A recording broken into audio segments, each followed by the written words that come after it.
Welcome back to Operator Syndrome. I'm Patrick here with Steve as always. In the last episode, we were talking about Steve's first deployment, and we're going to switch over to me, talk about my first deployment in the Ranger Regiment. So I'd previously talked about how I ended up at 3rd Ranger Battalion, thanks to a dream and following through with that. So I graduated RIP in May of 2006. May of 2006. If anyone remembers what the world was like in May of 2006, we were heavily involved in both Afghanistan and Iraq. But at the time, Iraq was the thing on everyone's mind. After the initial invasion of Afghanistan, Iraq, it had kind of calmed down because we did a great job. We did a great job. We invaded, we took it over. But then we decided to invade Iraq, and that was popping off. After the initial invasion in 2003, not long afterwards, 4 or 5, we started seeing heavy resistance from insurgents. We'd go on to call them insurgents in that country. And so in May of 2006, I graduated RIP, and I've talked about how, for me, that was 4 weeks, and I was proud of doing that, but it was 4 weeks. It was 4 weeks of training, and I knew what was looming coming on, sort of a different perspective and a different time. So when I showed up to 3rd Battalion, I became aware that they were deployed already. I may have known that in RIP. I can't tell you that I chose 3rd because I knew they were over there. But definitely by the time we had signed in to B Company, my friend and I, and a handful of others, we knew they were overseas. And initially the conversation was, well, are you going over or not? So a little bit of context at the time, the Ranger Regiment was doing cyclical deployments. So each battalion would relieve the other. And of course, this was based off of what the tier 1 units were doing, right? So the Ranger Regiment deployments were mirrored for who we were supporting at the time. Interesting. So it was 4 to 6 month deployments was pretty much the schedule. It might go longer if you were surged, if you showed up sooner, but that's more or less what the pace was. So you do like a 5-6 month training deployment, train up or work up, and then you deploy for 4 to 6 months, usually closer to 4 than to 6. Especially at the time I got there. But that was a question. So new guys show up. It's just the rear D, rear detachment. So the folks who are not overseas deployed, it's usually new guys. It's NCOs who are maybe headed off somewhere else. Maybe they're getting out of the service. Maybe they're going to a selection somewhere and they're training up. Even though it was a 4-month deployment, we'd have folks who would go overseas for a few months and then come back, privates, lower enlisted, and then come back for Ranger School. So there were kids fighting in Iraq or Afghanistan for 2 months as a Ranger, and then getting the honor of coming back stateside for like a week or 2, getting their packing list together, and then going to Ranger School. I mean, these are the type of folks that I had the privilege of serving with. So we get back to Rear D, and at first they're like, "You're not going. You guys aren't going. You're not going to go overseas. You're almost exactly halfway through the current deployment." And then we're like, "Okay, cool. I guess." Some fear started to creep in because you don't want to be a private whenever the company comes back from a deployment. Oh, you, man. you don't want to be that guy. Again, it's sort of like you want to go over. You want to go over because you don't want to be a private when they come back and you haven't been over there. And also, like, by the way, this is the reason I joined. I joined to go over and fight. I joined to go over to see what combat was like. And so they were saying, "You're not going, you're not going, you're not going," and then they said, "You are going." So we had, at the time, this is 2006. It was a pretty old machine, the military machine, and the wars we had going on. So there were regular rotator flights back and forth. Yeah. So they said, "You are going." I pack up, and I'd say within a month, I was boots on the ground in Iraq. Um, my platoon was in, I guess I can say it now. It's like 15 years ago. It's nothing secret, but we were based in Al Assad, so out in the western part of Iraq, and a little bit of more context. So, traditionally ranger companies sort of operated together. Platoons would kind of go out, but in the global war on terror, ranger platoons operated pretty much independently. Mhm. um, some platoons would be tasked to augment tier one units. That's sort of a core thing of what rangers do. Right. But then other units would work independently. They'd work Uh-huh. unilaterally, working their own mission sets. They were the prime assault force in Mm. the area they were occupying. So my first deployment, we were supporting a Navy special mission unit. So I'm just thinking about what it was like showing up. Everything was new for me, and again, the context for me was everything was movies and video games. That was Oh, all the yeah. context I'd had of war up into that point, and that's the lens that I saw everything through. So, um, we land and we're plussing up our platoon. So we're traveling with kind of a hodgepodge of people from the special operations community. They're Navy folks. They're well, not Marines at the time, but they're SF guys. And then there's OGA. Like, we don't know what agency they're representing. Are you So talking about like ground branch? maybe Yeah. Okay. We won't get into a whole lot of that. it was hard to tell. And at Yeah. that Yeah. time, there Yeah. were a lot of people Totally. running around in civilian clothes. Yep. Yep. It gets there's a there's a lot of interesting operational units out there in the world, and sometimes it's like unscrewing the inscrutable to try to figure out who's working for who. But So we show up. I remember we show up, and this is how. And as things went along, I became more clued into the fact that that I was in a different world. Like, mhm. this was the special operations world. I could tell things were different. So we land in like Balad, like one of the main transit hubs. And they're like, okay, so you two, again, me and my buddies, like, okay, you guys are going to Al Assad. Well, we didn't ride in some C-130 to get there, like with a bunch of other, you imagine from movies, like you're all like, Yeah. as a unit, you all march on, like Yeah. right face, take a seat, like stupid movie stuff. But no, there was like this twin engine, like private looking plane, and like it lands, it pulls up to this place we're hanging out at, and like a detainee gets walked off with a hood over his head, and they're Yeah. like two bearded, like macho, like special operations dudes, walks them off. They're like, okay, that's your bird, go on it. I'm like, I'm like, whoa, okay, we're in, like, this is the real deal. Like, all right, Rangers was definitely the way to go, Right. Right. so we get on this like private, and it had propellers, so it was, I'm not talking about a Gulfstream, I'm talking about just like some kind of civilian, very low vis plane. So we get on Yeah. this thing, we fly to Al Assad, we get off, they go to pick us up. Again, it's me and my buddy going to meet our platoon. So they drive us in, and the platoon is, again, this is 15 years ago. I think we're safe now. Um, the platoon was, the strike force was living on the airfield. So Al Assad was this big former Iraqi air base, and there was these massive hangars, and I can't remember if they were the bomb proof kind, like the hardened type of bunkers, but they were kind of like built into a hillside, and it was inboard of the airfield. So there was, like, usually you got an air base and then you got all the stuff on the outskirts, but we were cool enough that we got to live actually in the field of the air base. Yeah. um and so there's this hardened bunker. I go in, and they've got these small, like, almost like shipping container style living units. Hmm. Okay. And I'm just like, whoa. So everything is, I say that to say everything is blowing my mind.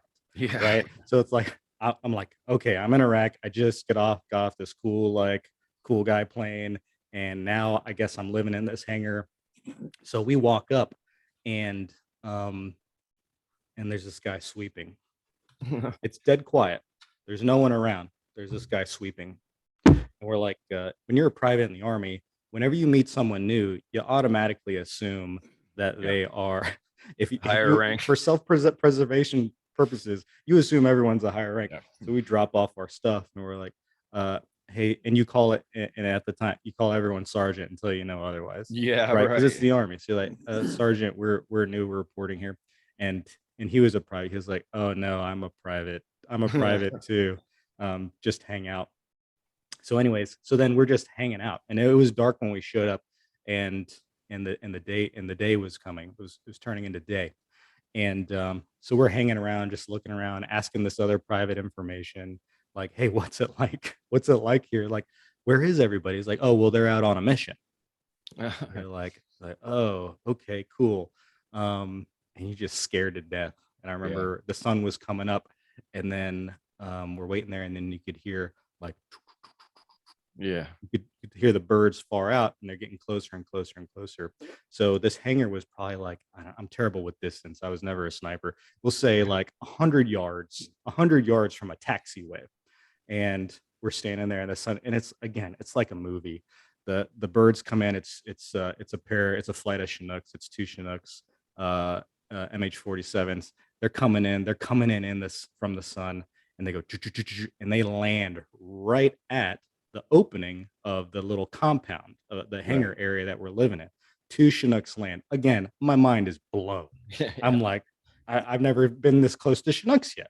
I haven't Right. flown in anything yet, and they're right there, and they're like, and then these guys start piling out, and they've got detainees, and they're kitted up, and they're looking like badasses. Yeah. And like I said, it's 100 yard gap between the taxiway and where we're standing, watching them, like mouths open, like Right. agog, and like So was they. this, Go can ahead. I ask quick, Yes, was go this a ahead. dev group, troop, and ranger support? I mean, ranger So augmentees. so what I would eventually, so it was, at this point it was just, these were just the Rangers piling Okay, out. just rangers. So All right. most of the operations they did on that deployment, my platoon did on that deployment, they were paired up, augmenting the blue guys. But what I would eventually, I go on a mission. What I learned is the airfield was big enough, and there was enough distance, and the 160th guys are cool enough that they would land, drop off the Yeah. Rangers, and right in front of, right, like they're good pilot, like they Yeah. don't care. So they'll drop Yeah. you off. Hey, you live here, I'll drop you off, then take off, Yep. taxi a little bit, and drop off the other guys. So Yeah. I think the Navy guys would have still been on the bird at that point. But of course, you leave managing the detainees to the Rangers, right? Why would the Navy guys do that?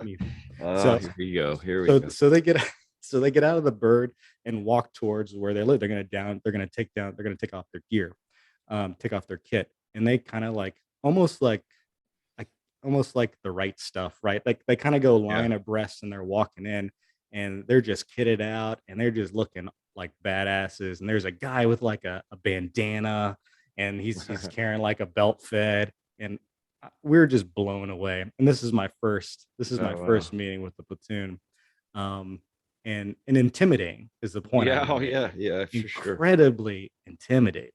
I am not even a year in the army yet at this point. And I did the training, I went through RIP, did the airborne school thing, and here I am in Iraq. And there is an honest to God Ranger platoon Yeah. coming off a bird with bad guys they're holding on to, and they're kitted up. It was just that was one hell of a way to get introduced to your platoon. Yeah. Were the Rangers bearded out like the tier one guys and the SEALs, or no? Did they maintain grooming standards that were more? In classic Ranger fashion, they were clean shaven. Uh-huh. Um, and that was, by and large, that's in my time in, that's how it went. We would have recce guys who would go Okay. on, Yeah. I can't remember what you call it, relaxed grooming standards. Right. And Yeah. there were times where tension between the conventional units on a base and Yeah. the ranger strike force would just get amped up to the point where they would give relaxed grooming standards for Yeah. a line assault Right. platoon, because they were just tired of dealing with Dealing with it. first sergeant from the 82nd Airborne, getting in everyone's business whenever some Yeah. guys are just trying to go to the PX. Right. So that happened occasionally.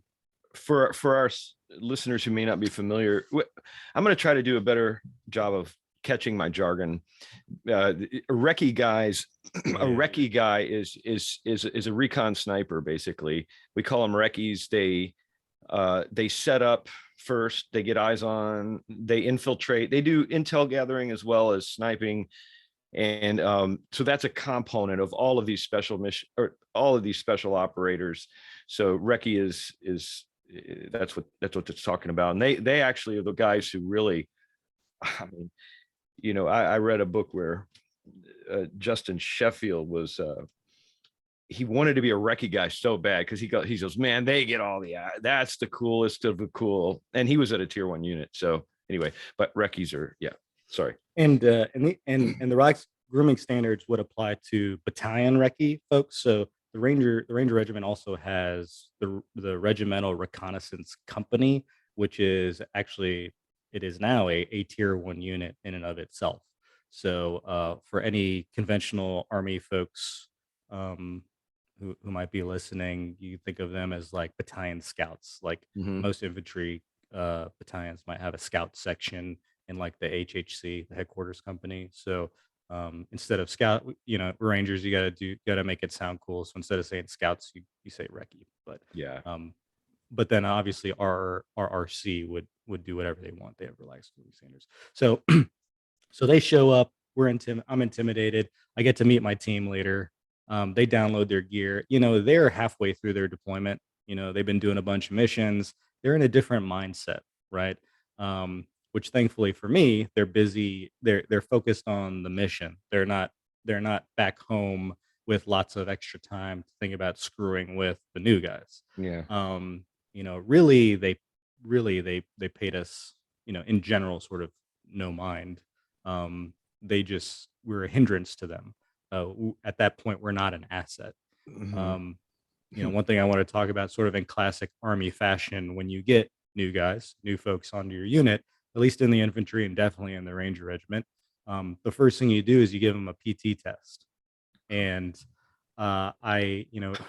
we were talking about in a previous episode how first impressions are so important. Well, the first impression here is your PT test. So I don't remember if it was that day or if it was the following day, but it was very soon after we got there.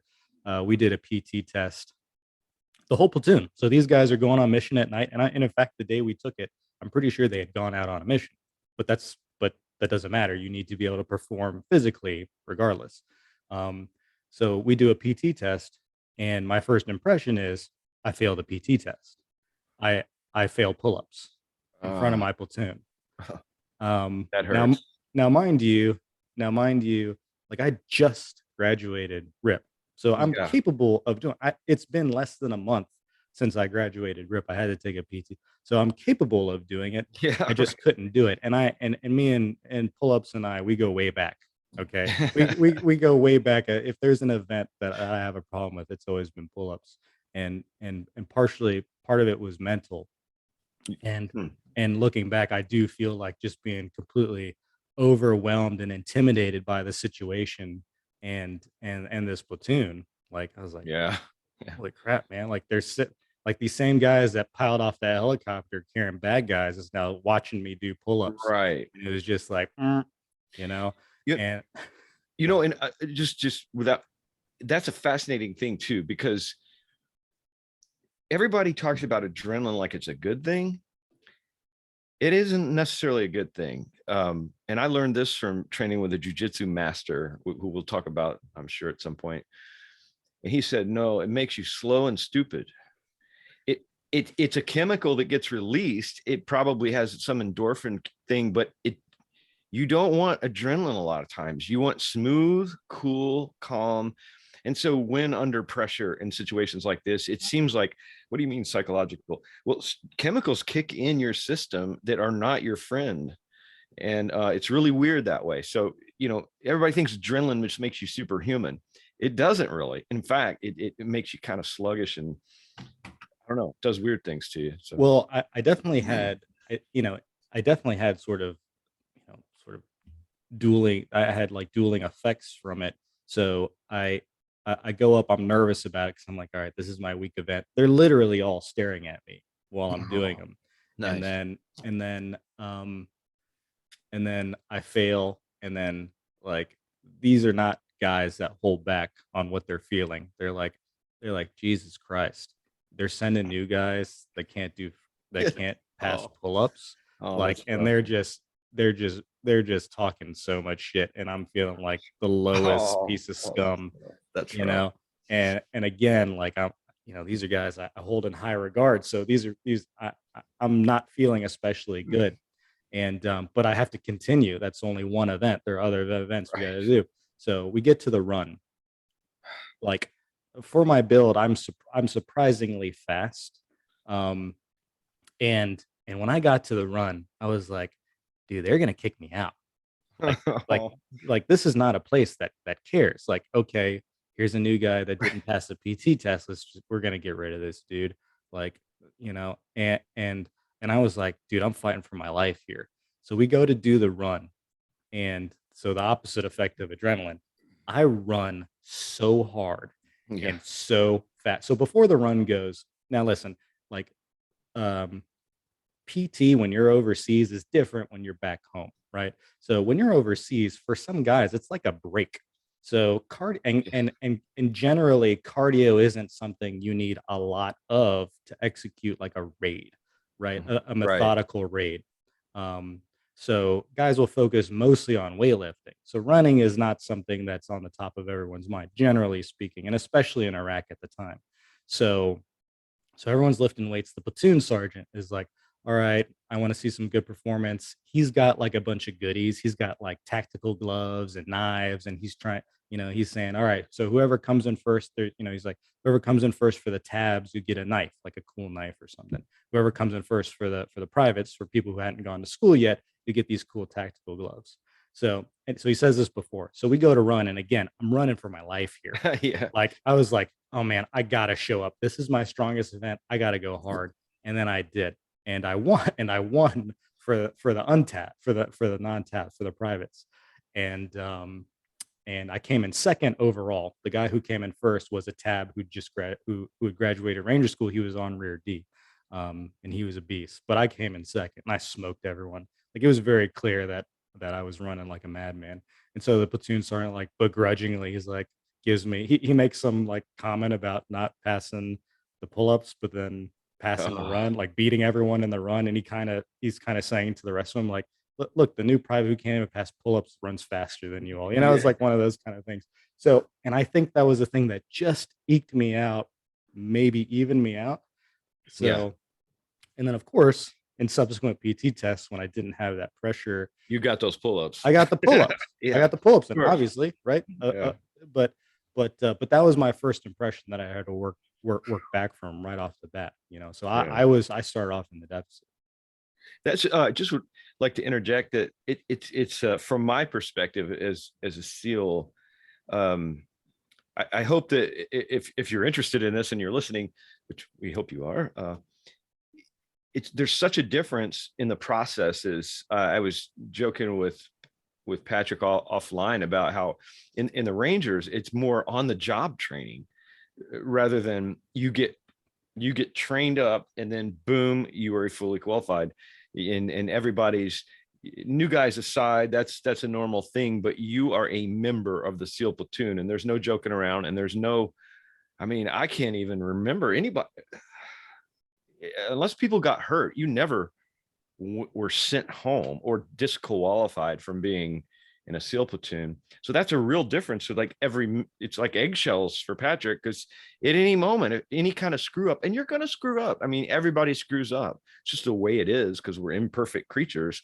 And if the eyes are on you and it's something, you know, man, that seems like a real fragile. I see why you felt so much pressure now. But anyway, that's just a cultural difference. Yeah, I mean, and you're a Ranger private. You know nothing. I don't know how folks feel coming out of RASP now. It's Yeah. 8 weeks. From what I've seen, there's some good training going on there, and some confidence would be good, and, Yeah. and maybe part of it was just sort of my personality as well, Yeah. um, like I wanted to be there, but it was definitely intimidating. It was a lot at once, to deal with. Well, man, you had preparation H in the back of your mind. I mean, this all didn't start like a smooth sailing thing. No, it's a constant struggle. So and when you go there, you're a new guy, and they don't take you out. They don't take you out on missions. Again, you're a liability, and you don't know anything, and you haven't trained. There's a training cycle, and I haven't done it. I Right. graduated RIP a month later. I'm there in Iraq. So Right. so what that mean for me? That meant that I was sort of janitor. I was the lead janitor, right? Me and the other new guys. Um, Cleaning up, getting the food, because again, we lived out on the airfield, so we had to drive this bus. And by the way, I had to learn how to drive a manual transmission Nice. in Iraq, in Iraq because I had to go. Like a school bus kind of It thing. was like a mini, if you've been over, you've been overseas, Yeah. like we have our school buses, like big old American buses, Right. and they have like those like mini buses, I guess. Yeah. Yeah. Yeah. Yeah. I'm not quite sure what I would. They're like maybe like the length of like a garbage truck. They're mini buses. So Right. Was so all you said Al Assad? yeah.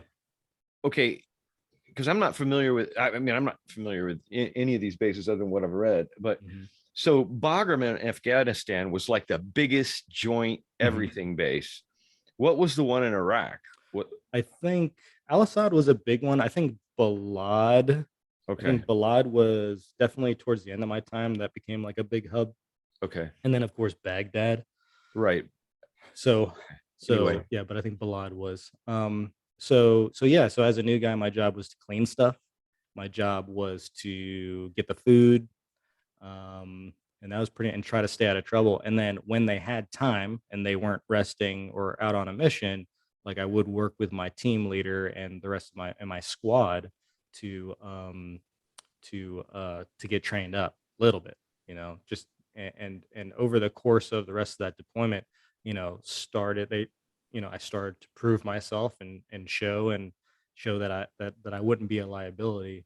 Mm-hmm. Um and eventually I got to, kind of a funny story. So my buddy, who's, like my best friend, he was there with me. So he not too long, but sometime after we got there, he started to pick up the CSAR mission, the Combat Search and Rescue mission. So this was a mission where just a squad from the platoon would get Mm-hmm. paired up with a PJ team, an Air Uh-huh. Force pararescue team, and that squad would basically be the muscle for a PJ team. And they'd get on a bird, they get on a helicopter, they'd fly and stage out somewhere Right. for the missions. Because what would happen is in Iraq, all across the country or in a given region, we'd have the Special Operations Command would be running multiple Right. raids, Right. and so they would centrally locate themselves in a position where if any one of them had casualties, they could go in and casevac them out, and you could have Right. PJs doing the medical piece,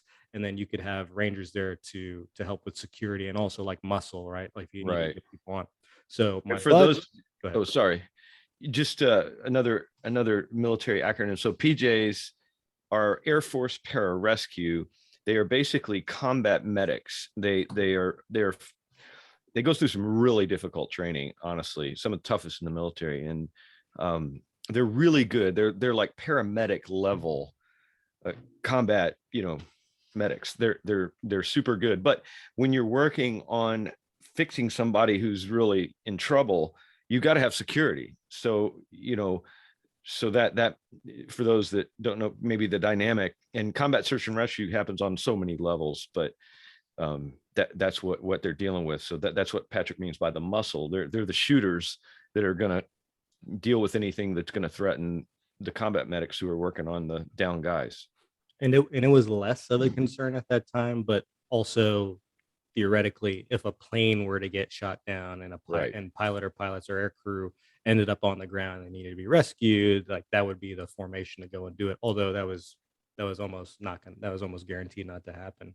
So anyways, my buddy is picking up those missions. I'm still in the doghouse for what happened when I first got there, and I'm still training up. I'm still trying to get in their good graces, and he's going out every couple of days. He's going out because it would rotate, I think, Mm-hmm. between the squads. And so he's going out and he's got like 6 7 of these CSAR missions, right? And Mm-hmm. he'd give me crap about it, right? Like, oh, I'm going on. Nelson, how many missions have you been on? None. Okay, well I'm Oh, going out on number 5 tonight. I was like, oh yeah. and he was rubbing it in my face. But CSAR was not like a very exciting thing necessarily, Right. right? So you go and you stage, and he'd just Yeah. sit there at a staging place, take his stuff off, and he'd sit there all night, and they Yeah. were never activated. But that's better than what I was doing at the time Yeah. at the Sweeping.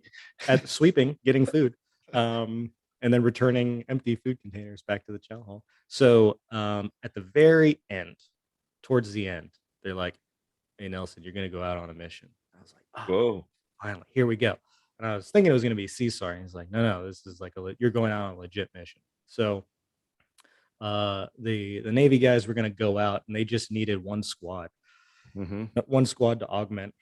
And so I was going to go out and I was going to be on a blocking position, like you described before, sort of like, there would be an assault element that would be, um, the Navy guys going in. And actually, it was kind of like a joint force from what I remember. Mm-hmm. Um, um, some guys from the Army side as well. So they were Mm-hmm. going to hit, and it was this. It ended up being like it's kind of like a gas. The best way I could describe it was like a gas station in the middle of the desert. There was nothing else around. Weird. So, anyways, so they're like, "You're going." I'm like, "Awesome! I'm going on a mission." I tell my buddy, I'm like, "Okay, well, I'm going on a mission too, but a real mission." So, Yeah, not a so CSAR I, mission. not a CSAR mission. This is like a real mission. So we go out, we infill, and I'm like, I still remember just being like keyed up, right? Oh yeah. I'm out there. It's like I'm walking through the jungles of Vietnam. Like I'm scanning, and it's just barren desert. There's like Nothing. Yeah. there's like the little gas station we're walking towards, and then like it's just barren desert everywhere. But I'm like so keyed up. We get to our blocking position. I settle in with our 46 gunner, our squad automatic weapon guys. We call it 46. But and he'd been on another deployment before. He wasn't tabbed, but he'd had some experience. And so we post up and we face out, right? Because we're looking for folks coming in, a counterattack, whatever have you. Yeah. Um, and we set up in this ditch. So there's this ditch and Mm-hmm. it's just full of trash. And so he sits down with his saw. He just has it in his lap. He puts in his iPad, his ear or iPad, AirPod earbuds, I Mm-hmm. whatever you call iPod Yeah. earbuds, iPad. and he's listening to music and he's like eating a muffin because there is nothing around us for Right. Let's just straight barren Yeah. desert. Okay, so the tier one guys are assaulting this position, and it is not nothing's popping off. It's pretty Yeah. quiet. Probably more of like an intel gathering thing, but I think the most they did was shoot out some light bulbs. I think is what ended up happening. But me again, I'm so keyed up. Like Yeah. I get into the deflate, right? So I get into the ditch. So like I've got cover, and I'm standing in like knee deep like trash and shit. But like, and I'm like I spend the entire night happy as a clam scanning the Yeah. desert for enemy, for that counterattack. You were ready to fight, man. You I were was ready to ready. shine. I was ready to fight. So nothing happens. We go back, and then my the buddy I was talking about runs into that saw gunner, and he's like, "Hey, is Nelson okay? How'd it go?" And then in sort of true fashion, the guy he's like, "Oh, didn't you hear?" He's like, "No, what happened?" He's like, he got like we ended up shooting a car, and he's like, "We ended up shooting a car that was coming. It was probably a VBED, a vehicle borne IED." And he's like, "What? Really?" He's like, "Did Nelson shoot?" He's like, "Yeah, I'm pretty sure he got some in too." And then he's like, and then his reaction was it oh I'm fearful for him? No, it was jealousy. Yeah. His reaction is he got to shoot. He got Ah, he holy got to go. crap. He got to get into it. But your So street cred goes. yeah, but Yeah. but yeah. So I got to get that one mission in. We're rapidly running out of time here, but that was the story of my first deployment. So Awesome. dug myself a hole, stood in it, Yeah. and then got out of it by the end. Stood your ground. So that's that deployment. Thanks for hanging in there. We appreciate it. In the next one, we'll continue on with sort of our story. So thank you. We'll catch you next time.